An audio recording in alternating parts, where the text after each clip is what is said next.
വെച്ച വെടികളൊക്കെ സ്വന്തം മൂട്ടിക്കൊള്ളുകയാണ്. വെച്ച വെടികളെല്ലാം സ്വന്തം മൂട്ടിക്കൊള്ളുന്ന ദയനീയമായ എന്ന് പറയണ്ട, കോമഡിയാണ്.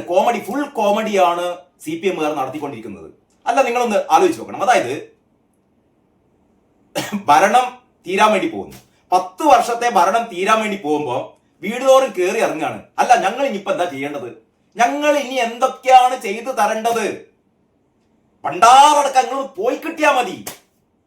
ഇതാണ് വീട്ടുകാർ പറയുന്നത്. നിങ്ങളൊന്ന് പോയി കിട്ടിയാ മതി അപ്പ, ഇവിടെ ബാക്കിയുള്ള ആൾക്കാർ വന്നിട്ട് ഭരിക്കട്ടെ, അവര് കാര്യങ്ങളൊക്കെ നേരെയാവട്ടെ, ഒക്കെ ശരിയാവും എന്ന് പറഞ്ഞിട്ടല്ലേ വന്നത്. ഒക്കെ ശരിയാവും എന്ന് പറഞ്ഞിട്ടല്ലേ നിങ്ങൾ വന്നത്. എന്താ ശരിയാക്കിയത്? ശബരിമല ശരിയാക്കിയില്ലേ അല്ലേ? ശബരിമലയിൽ അയ്യപ്പന്റെ സ്വർണം, ഏത് സ്വർണം? പകൽ വെളിച്ചത്തിൽ ശ്രീകോവിലിന്റെ മുന്നിലുള്ള ദ്വാരപാലക വിഗ്രഹങ്ങള്, വാതിൽ പാളി, കട്ടിളപ്പാളി എല്ലാം കട്ടുകൊണ്ട് പോയില്ലേ? എല്ലാം ഞങ്ങളല്ല, പിന്നെന്താ? വാസു അകത്ത് കിടക്കുന്നത്, പത്മകുമാർ അകത്ത് കിടക്കുന്നത്, വിജയകുമാർ അകത്ത് കിടക്കുന്നത്, ശങ്കർദാസ് അകത്ത് കിടക്കുന്നത്? മറുപടിയില്ല. അപ്പൊ ഇവര് വീടാന്തരം കേറി ഇറങ്ങിയിട്ട് ആളുകളുടെ അടി വാങ്ങുകയാണ്. അപ്പോഴാണ് ഒരു ഉളുപ്പും മാനുമില്ലാതെ വീണ്ടും സഭാക്കൾ പറഞ്ഞുകൊണ്ടിരിക്കുന്നു 110. ഒരു 10 സീറ്റ് കിട്ടിയാൽ ലാഭം എന്ന് വിചാരിച്ചോ? 10 സീറ്റോ അതിൽ കൂടുതൽ നിങ്ങൾക്ക് കിട്ടില്ല. ഇത് നമ്മളെക്കാൾ നന്നായിട്ട് ആർക്കറിയാന്നറിയോ? ബേബി സഖാവിനറിയാം.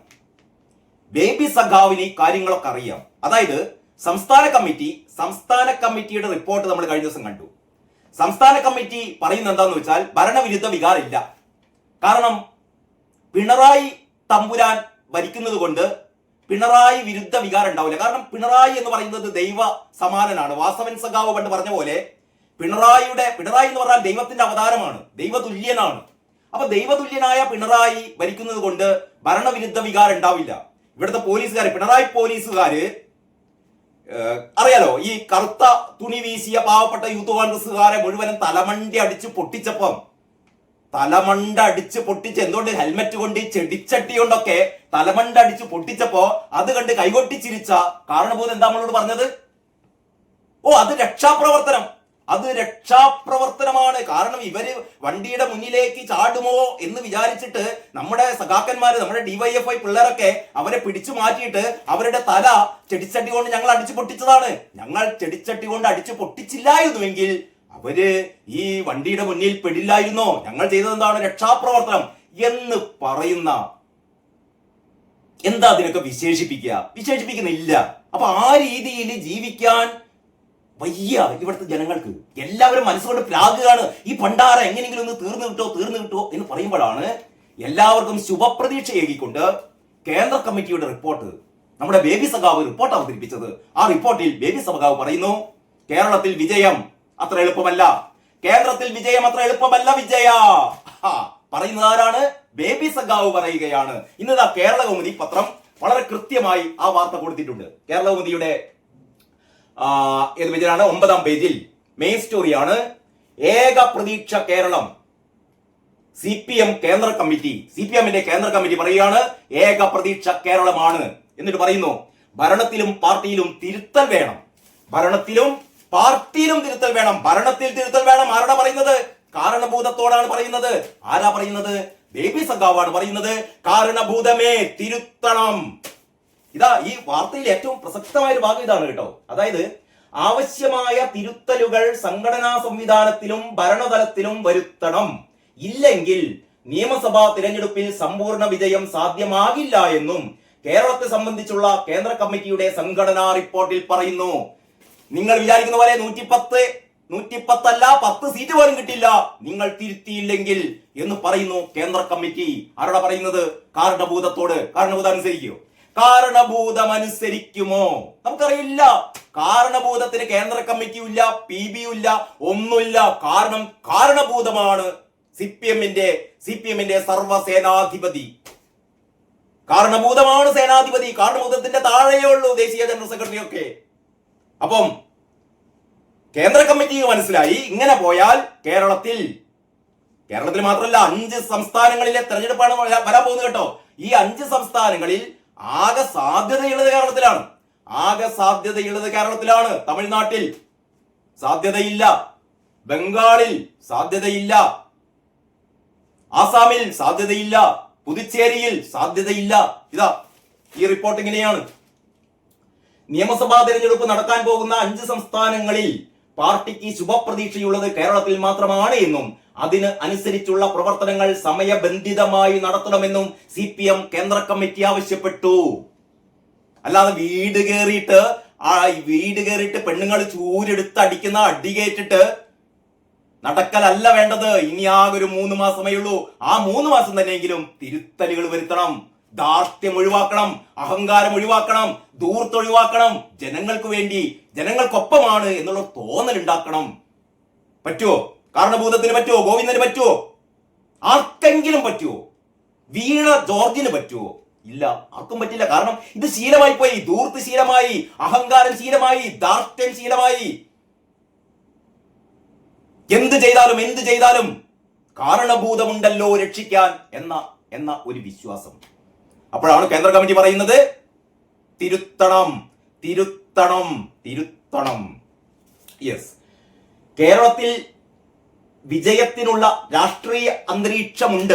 കേന്ദ്ര കമ്മിറ്റി പറയാണ്, നിലവിലെ സാഹചര്യം അനുസരിച്ച് സംസ്ഥാന നേതൃത്വത്തിന് സ്ഥാനാർത്ഥികളെ തീരുമാനിക്കുക. അതിലൊന്നും കേന്ദ്ര നേതൃത്വം ഇടപെടില്ല എന്നാണ് പറയുന്നത്.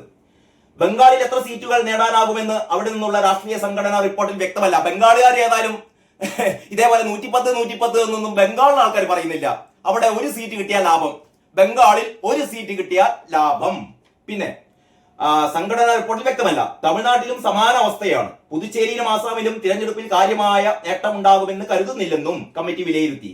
കേരളത്തിൽ നല്ല ഭൂരിപക്ഷം നേടി ഭരണം തുടരേണ്ടത് പാർട്ടിയുടെ മാത്രമല്ല രാജ്യത്തെ ഇടതുപക്ഷ നിലനിൽപ്പിന്റെ ആവശ്യമാണെന്നും ഇന്നലെ കേന്ദ്ര കമ്മിറ്റിയിൽ അവതരിപ്പിച്ച രാഷ്ട്രീയ റിപ്പോർട്ടിൽ വ്യക്തമാക്കി. അപ്പൊ കേരളത്തിൽ എങ്ങനെയെങ്കിലും അധികാരം കിട്ടുക എന്നുള്ളത് കിട്ടിയില്ലെങ്കിൽ പിന്നെ രാജ്യത്ത് ഒരു സംസ്ഥാനത്തും CPM എന്ന് പറയുന്ന പാർട്ടിയില്ല. CPM അതോടെ ഇന്ത്യയിൽ നിന്ന്, രാജ്യത്ത് നിന്ന് CPM എന്ന് പറയുന്ന ഈ അധമന്മാരുടെ പാർട്ടി, കൊള്ളക്കാരുടെ പാർട്ടി, അമ്പലക്കള്ളന്മാരുടെ പാർട്ടി, അഴിമതിക്കാരുടെ പാർട്ടി, കൊലപാതകികളുടെ പാർട്ടി അല്ലേ? അതുകൊണ്ടാണല്ലോ ജയിലിൽ കിടക്കുന്ന ക്രിമിനലുകൾക്ക് ഇവിടുത്തെ ആശാ വർക്കർമാരുടെ ശമ്പളത്തിന്റെ ഇരട്ടി ശമ്പളം കൊടുക്കുന്നത്. ഇവിടുത്തെ എഞ്ചിനീയറിംഗ് ബിരുദധാരികൾക്ക് കിട്ടുന്ന, ഇവിടുത്തെ MBBS ഡോക്ടർമാർക്ക് കിട്ടുന്ന ശമ്പളത്തിനേക്കാൾ വലിയ ശമ്പളം കൊലപാതകികൾക്ക്, ഗുണ്ടകൾക്ക് കൊടുക്കുന്നു. കാരണം കൊലപാതകികളും ഗുണ്ടകളും ഒക്കെ ആരാണ്? CPMന്റെ സ്വന്തം ആൾക്കാര്. മാത്രമല്ല ഇവരൊക്കെ അടുത്ത തവണ ജയിലിലേക്ക് പോകാൻ ഇങ്ങനെ ക്യൂ ആയി നിൽക്കുകയാണ് ജയിലിലേക്ക് പോകാൻ. പോയി കഴിഞ്ഞാൽ ആകളുടെ വരുമാന മാർഗം ജയിലിലെ വരുമാന മാർഗമാണ്. അപ്പൊ ഇപ്പം തന്നെ ജയിലിലെ വേതനങ്ങൾ കൂട്ടിയിരിക്കുകയാണ് എന്ന് പറഞ്ഞാൽ ചെയ്യുന്ന ഓരോ പ്രവൃത്തിയും ഏറ്റവും ഇന്നലത്തെ വേറൊരു റിപ്പോർട്ട് എന്ന് പറഞ്ഞാൽ ഈ ചൂരൽമല, മുണ്ടക്കൈയിലൊക്കെ ആ ദുരിതബാധിതർക്ക് നിങ്ങൾ ആലോചിക്കണം, 1.5 വർഷം കഴിഞ്ഞു കേട്ടോ. 1.5 വർഷം കഴിഞ്ഞു. ഈ CMRDF ഈ മുഖ്യമന്ത്രിയുടെ ദുരിതാശ്വാസ ഫണ്ടിൽ നമ്മളൊക്കെ കൊടുത്ത സംഭാവന എത്രയാണുള്ളത്? 750 കോടി കിടക്കുന്നുണ്ട്. 750 കോടി അതിനകത്ത് കിടക്കുന്നുണ്ട്. കേന്ദ്രം പലതവണ തന്ന സഹായങ്ങൾ ഏറ്റവും അവസാനം 500 കോടി തന്നിരുന്നു. 500 കോടി അതെ, അത് വായ്പയാണല്ലോ. എന്ത് വായ്പയോ? 50 കൊല്ലം കഴിഞ്ഞ് തിരിച്ചടച്ചാൽ മതി. 50 കൊല്ലം കഴിഞ്ഞ് തിരിച്ചടയ്ക്കുന്ന വായ്പയെ കുറിച്ച് ഇപ്പൊ അറിയേണ്ട വല്ല ആവശ്യമുണ്ടോ? അപ്പോൾ ഇത് കേന്ദ്രത്തിന്റെ ഫണ്ട് ഉൾപ്പെടെ ഇവിടുന്ന് സാധാരണ ജനങ്ങൾ കൈയഴിച്ച് നൽകിയ സംഭാവന ഉൾപ്പെടെ കാശ് കൊടുക്കപ്പെട്ടിട്ടും ആടിനെ വിറ്റിട്ടും പശുവിനെ വിറ്റിട്ടും ഒക്കെ കൊടുത്ത പണം ഉൾപ്പെടെ ഏതാണ്ട് 2000 കോടിയോളം രൂപ കാരണഭൂതത്തിന്റെ അക്കൗണ്ടിൽ കിടക്കുന്നുണ്ട്. എന്നിട്ട് ഒരു 410 വീടുകളാണ് ഉണ്ടാക്കാൻ പോകുന്നത് അത്രേ. ആ 410 വീടുകളുടെ പണി പകുതി പോലും ആയിട്ടില്ല. ആ ദുരിതബാധിതർ നിറയിക്കുകയാണ്. അവർക്ക് പ്രതിമാസം ഒരു 9000 രൂപ, എല്ലാ ദിവസവും 300 രൂപ എന്ന തോതിൽ 30 ദിവസത്തേക്ക് 9000 രൂപ കൊടുക്കുന്ന പരിപാടി ഉണ്ടായിരുന്നത് കഴിഞ്ഞ മാസം നിർത്തി. ഈ മാസം കിട്ടിയില്ല.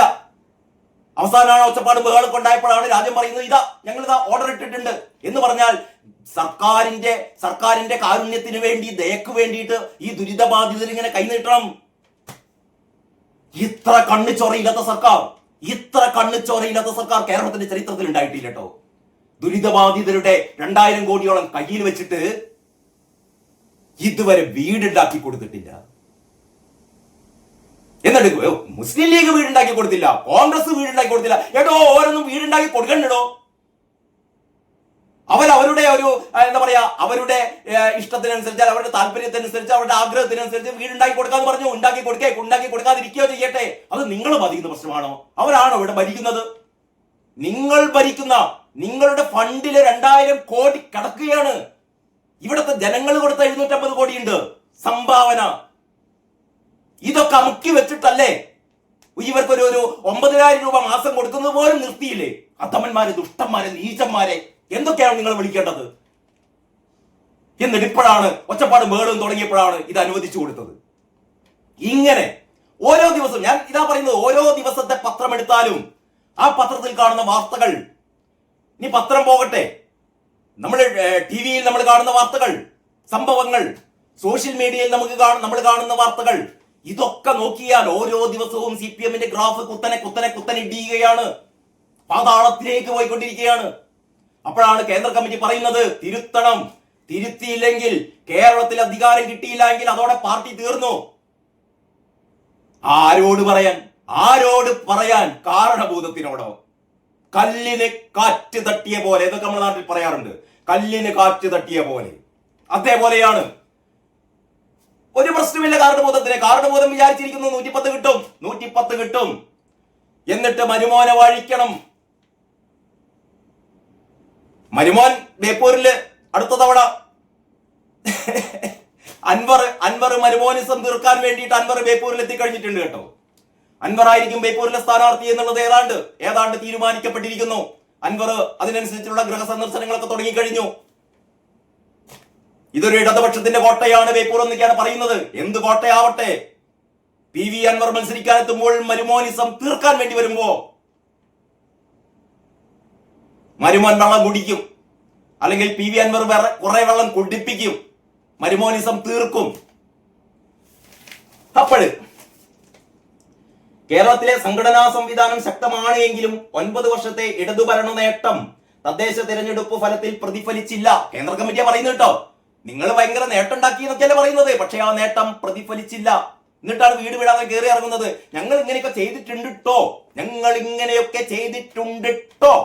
ഇങ്ങനെ ടോ എന്ന് പറയുമ്പോ പടയ്ക്കും വീട്ടുകാര്.